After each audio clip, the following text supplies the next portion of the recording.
Hello friends, नमस्कार। स्वागत है आप सभी का स्टडी विद ज्ञान प्रकाश में। न्यूटन के गति का पहला नियम जो कि जड़त्व का नियम है वो यही बताता है कि अवस्था को बदलने में सबसे अधिक एनर्जी वेस्ट होती है, सबसे अधिक ऊर्जा खराब होती है। आपकी परीक्षाएं 1 महीने या 2 महीने या 3 महीने के बाद तो होनी ही है, लेकिन जो लोग इस लॉकडाउन में अपनी पढ़ाई को बंद कर देने तो दोबारा स्टार्ट करने में उनको बहुत प्रॉब्लम होगी। इसलिए मैं आप लोगों से कहता हूँ कि लगातार आप लोग अपनी स्टडी को कंटिन्यू रखें।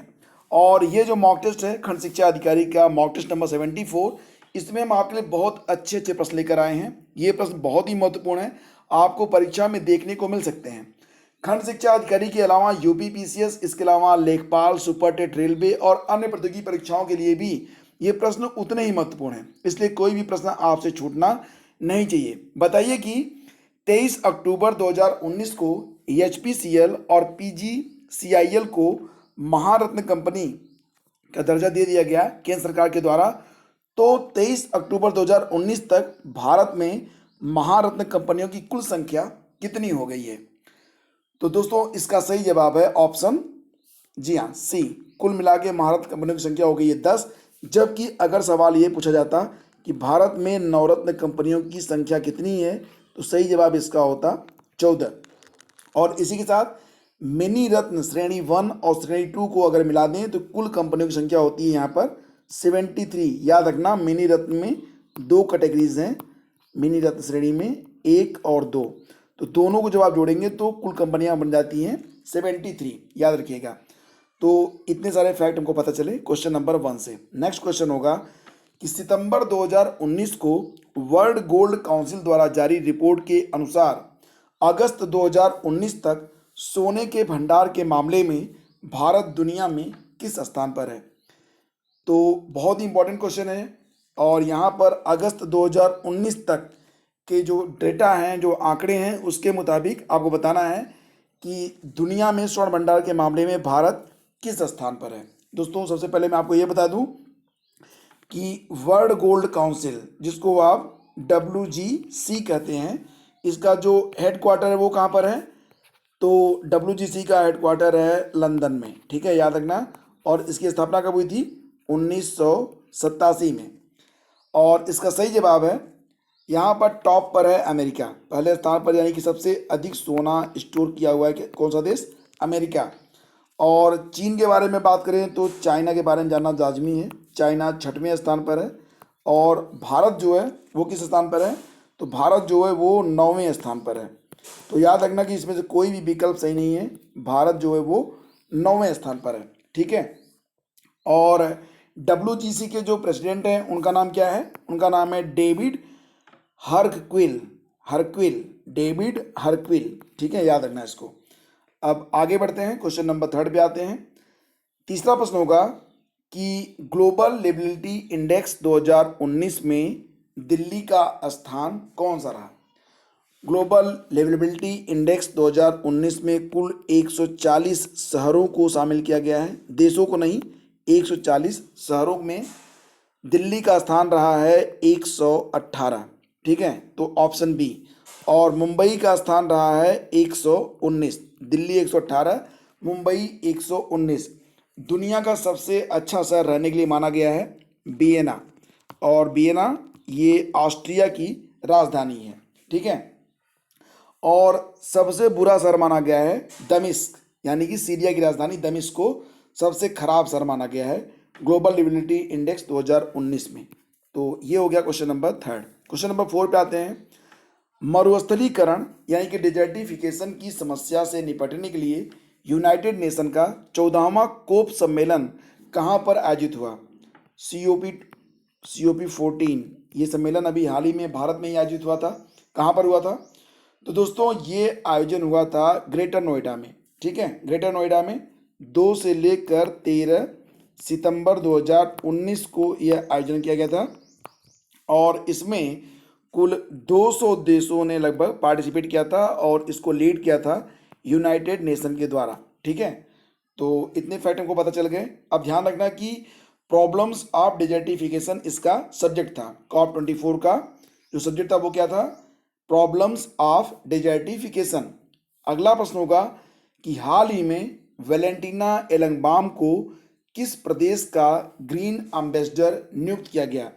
सबसे आश्चर्यजनक बात यह है फ्रेंड्स कि वैलेंटीना एलंगबाम अभी मात्र 9 वर्ष की हैं और कक्षा 5 की ये छात्रा हैं, क्लास 5, और इनको जो है मणिपुर का ग्रीन एम्बेसडर नियुक्त किया गया है। ठीक है, मणिपुर का। और क्यों नियुक्त किया गया है? तो फ्रेंड्स यहाँ पर इन्होंने, ये जब कक्षा 1 में थी तो इन्होंने गुलमोहर के 2 पेड़ लगाए थे। सड़क के साइड को जो साफ किया जा रहा था तो उसमें दोनों पेड़ काट दिए गए, आप पीछे देख सकते हैं। उसको देख कर ये भावुक हो गई, रोने लगी। मुख्यमंत्री ने ये देखा, मणिपुर के मुख्यमंत्री ने, तो इन्होंने इनको ग्रीन एम्बेसडर बना दिया। तो प्रकृति से प्रेम करना चाहिए आपको भी और मुझको भी, क्योंकि प्रकृति नहीं तो जीवन नहीं, जीवन नहीं तो सब खत्म। भारत का पहला जैविक राज्य बन गया है। बहुत ही आसान प्रश्न है, सही जवाब इसका आपको बिल्कुल पता होना चाहिए। नहीं पता है तो आप काफ़ी गलती कर रहे हैं। दोस्तों, ऐसे प्रश्नों को गलत बिल्कुल भी नहीं करना चाहिए। सही जवाब है इसका ऑप्शन ए, यानी कि मणिपुर। मणिपुर, सॉरी फ्रेंड्स, सही जवाब है इसका सिक्किम, ऑप्शन सी। ठीक है, याद रखना, भारत का पहला राज्य बन गया है ऑप्शन सी, सिक्किम। ठीक है, और सिक्किम के जो सीएम हैं उनका नाम क्या है? सिक्किम के सीएम है प्रेम सिंह तमांग। तो याद रखना, प्रेम सिंह तमांग जो हैं ये सिक्किम के सीएम हैं। और राज्यपाल कौन है? गवर्नर, ये हैं गंगा प्रसाद। ठीक है, तो इतने पॉइंट्स आपको बिल्कुल पता होने चाहिए। भारत का पहला जैविक राज्य सिक्किम है। अब 2 दर्रे हैं, इनका नाम बताना है कि ये किस राज्य में है। नाथुला और जलेपला दर्रा, ये किस राज्य में स्थित हैं? लेह में, जम्मू में, उत्तराखंड में? दोस्तों, ये सिक्किम में ही स्थित हैं, याद रखना इसको। नाथुला और जलेपला दर्रा ये सिक्किम में पाए जाते हैं। ठीक है, अब एक प्रश्न बहुत इंपॉर्टेंट है, इसका जवाब बताइए। राष्ट्रीय पक्षी विश्व विज्ञान केंद्र, राष्ट्रीय पक्षी विश्व विज्ञान केंद्र की स्थापना अभी हाल ही में की गई है। कहाँ पर की गई है ये आपको बताना है, और ये प्रश्न बहुत इंपॉर्टेंट है फ्रेंड्स, आपको मैंने बता दिया। तो राष्ट्रीय पक्षी विश्व विज्ञान केंद्र ये तमिलनाडु में है। तमिलनाडु में कोयम्बटूर में सलीम अली पक्षी विज्ञान और प्राकृतिक विज्ञान केंद्र है। सलीम अली, CON, सलीम अली पक्षी विज्ञान और प्राकृतिक विज्ञान केंद्र में राष्ट्रीय पक्षी विश्व विज्ञान केंद्र की स्थापना की गई है। कब की गई? 28 अगस्त 2019 को स्थापना की गई। किसके द्वारा? ये हैं केंद्रीय पर्यावरण, वन एवं जलवायु परिवर्तन मंत्री प्रकाश जावड़ेकर जी के द्वारा। और इसका उद्देश्य क्या है? इसका उद्देश्य है कि पक्षियों पर जो रासायनिक प्रदूषक हैं उसका क्या प्रभाव पड़ता है, इसका अध्ययन करना। ठीक है, नेक्स्ट क्वेश्चन होगा कि अगस्त 2019 में पर्यावरण NGO ग्रीन पीस द्वारा जो आंकड़े जारी किए गए उसके अनुसार दुनिया में सल्फर डाइऑक्साइड का सबसे बड़ा उत्सर्जक देश कौन सा है? तो दोस्तों, यहाँ पर अगर आप अमेरिका, चाइना या फिर इटली समझ रहे हैं तो आपका जवाब गलत हो जाएगा। इस समय दुनिया में सबसे अधिक सल्फर डाइऑक्साइड का उत्पादन या उत्सर्जन हो रहा है भारत के द्वारा।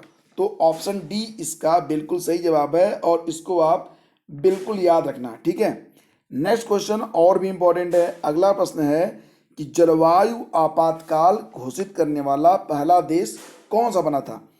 जलवायु आपातकाल घोषित करने वाला पहला देश, तो दोस्तों ये देश है ब्रिटेन।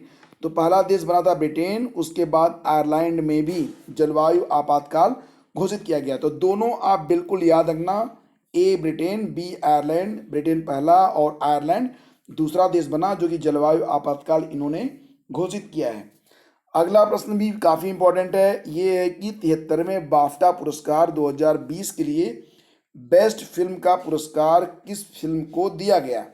तो यहाँ पर आपको मिल रहे हैं 4 विकल्प, और इसमें सही जवाब क्या है? सही जवाब है 1917। ठीक है, तो ऑप्शन बी हमारा सही जवाब है। और ये जो अवार्ड होता है बाफ्टा, बाफ्टा BAFTA, इसका फुल फॉर्म क्या होता है?